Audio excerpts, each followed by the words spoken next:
Jerusalema ikhaya lami, ilondoloze uhambe nami zungangi. POEMSTARS, thank you so much. Thank you.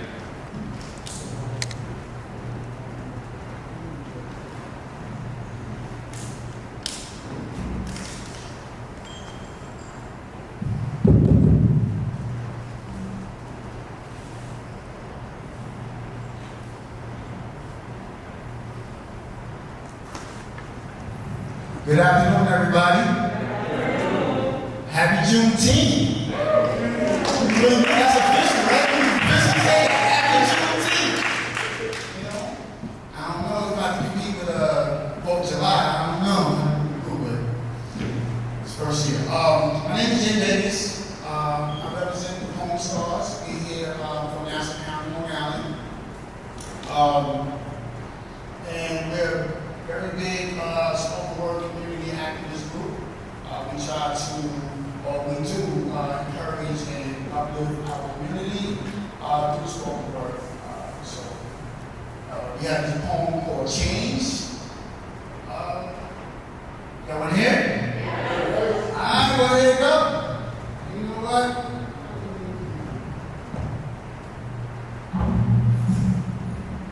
So I need you guys to help me.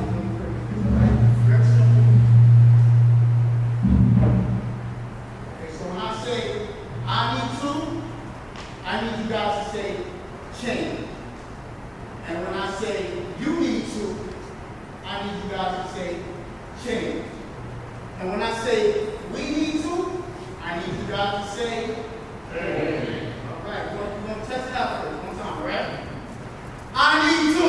Change. You need to. Change. We need to. Change. All right, that was at like 5. I need y'all to pick up just a little bit and then we'll go, all right? I need to. Change. You need to. Change. We need to. Change. And I'm not talking nickels, quarters, and dimes. I'm talking being fathers to our sons and keeping our daughters away from crimes. I'm talking this whole world getting in order because we're so out of line. Before we run out of time, we need to change. We need to change so the truth can show and the youth can grow. Because who's to know what the future holds if we lose control and lose our soul or lose our goal. So I need to change. You need to change. We need to change. And rearrange our mind frame because they quit putting chains on our wrists. They start putting chains on our brains to restrain growth. They entertain us with the rich and famous. So rather pick up a pen, we rather pick up a remote. You see, I need to change. You need to change. We need to change. Today for tomorrow. Because the way that we all needs to think is sorrow. So I need to change. You need to change. We need to change. Because society no longer has it thinking of we, but an I. iPhone, iPod, iPad, which got iMac, iSad that our little young women get pregnant quick and our sons die fast. You see, I need to change. You need to change. We need to change. So let's change.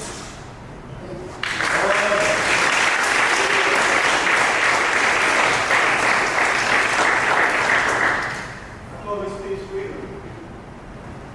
See, I just want to be free from this slaves. I want to see my people out of the chains. See, I just want to be free. No more killing my people. They murder us and say, we're killing the people. See, I just want to be free from the chains they put in our brains as slaves are being enslaved for freedom of pain. See, I just want to be free. Because they can be the next straight while I'm money. Free. Because I can't breathe and they choking me harder like Arizona. Free. Even if it means my last breath. Free. Because freedom usually is strong like that. Free.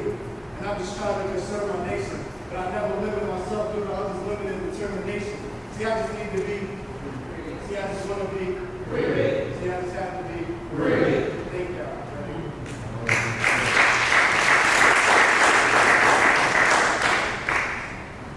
I can't breathe.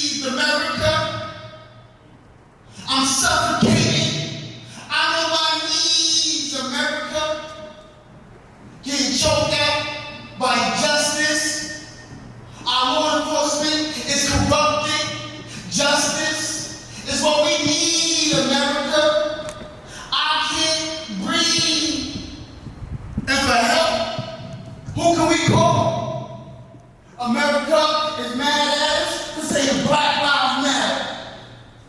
But we even matter for having to say it at all. Finally, we took a stance. And because a police officer has to go home to their family, that means I can't. Let's be clear. Let's make this real. You're a cop for 40 hours a week. I am black 24 hours a day, 365 days a year. See, the system isn't broken. It was built this way. This is not a mistake. For God's sakes, open your eyes. Better yet, look through ours. Don't just glance. They say I'm looking for trouble because I'm sagging my pants. But if that was the case, then you have to blame women that wear provocative clothes for being raped. You see, the system isn't broken. It was built this way. The system is like bleach because it works great for whites, but it ruins colors. It either makes us weak or leaves us dead in the streets. See, ironically, we gotta keep our guards up against the people who guard us, even though we have video to show the culprits. There's still no justice. We're just bullseyes in these bullseyes. And I'm tired of these bull lies. Tell me why is my skin a crime? Tell me why is my skin a threat? And if people deserve to die for selling CDs and cigarettes, then tell me what's the penalty for stealing land and stealing people? It has to be something more severe than death. See, the system isn't broken. It was built this way. And I can't breathe, America. I'm suffocating. I'm on my knees, America. Getting choked out by injustice. Our law enforcement is corrupted. Justice is what we need, America. I can't breathe.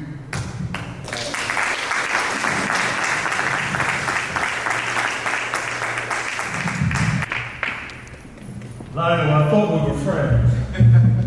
You have the audacity to bring me up after the POEMSTARS. That's right, we'll talk later. But to this August body, particularly our County Executive Laura Kern, President Williams, Acting District Attorney, County Legislators, to our trustee, to our Nets fans, our Yankee fans, and to the ceiling fans. Everybody present. I want to thank you for this opportunity to celebrate with you Juneteenth. Today, as I pause for this 3.5-minute recognition of Juneteenth, I unfortunately, in traveling, heard that a particular political idealist said that she would not celebrate Juneteenth because she is an American. She will only celebrate the 4th of July, Independence Day. I won't name her because I just won't name her. However, it is my belief that it is because we are American that we include this celebration into our society as it symbolizes humanity, civility, dignity of all citizens and visitors to this our great nation. So happy Juneteenth Day.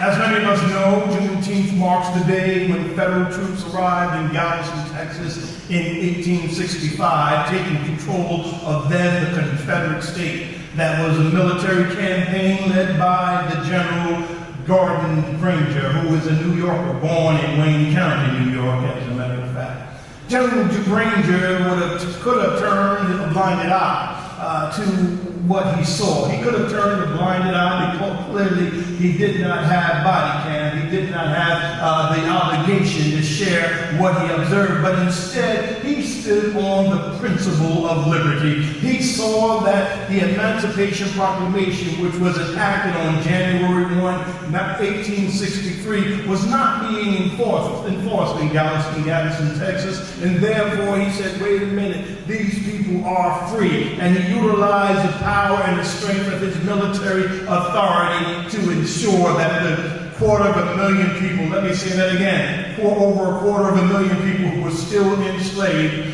were let go. Instead, when he arrived in Galveston, Texas on June 19, 1865, he sounded the alarm of 1 million people, and he said to them, these people are no longer slaves, and they should not be in bondage any longer. After which followed suit those who were also held in captivity still, which were in other states such as Maryland, Delaware, and West Virginia, just to name a few. And so while we talk about Galveston, Texas, it's imperative to understand that it kept on. If I can paraphrase, imagination is greater than research. Because if you can first imagine who you want to be, if you can first imagine where you want to go, if you can first imagine what you want it to be like, then you can imagine and start working on the critical data to help you get there. It's imagination that's important. It's imagination. If you would imagine with me, for example, imagine, if you will, if our great nation freed its enslaved like Ramses did in 1304 BC, for those who understand what BC is. If you would imagine that when we have more than enough in this nation, we have more than enough, if we would just come together under the imperative of dignity, humanity, love, and respect. And so I'm so glad that we pause today to celebrate and recognize Juneteenth. Happy Juneteenth. Jerusalema, ikayalami, ilondoloze, uhambe nami, zungangishilana. Jerusalema, ikayalami, ilondoloze.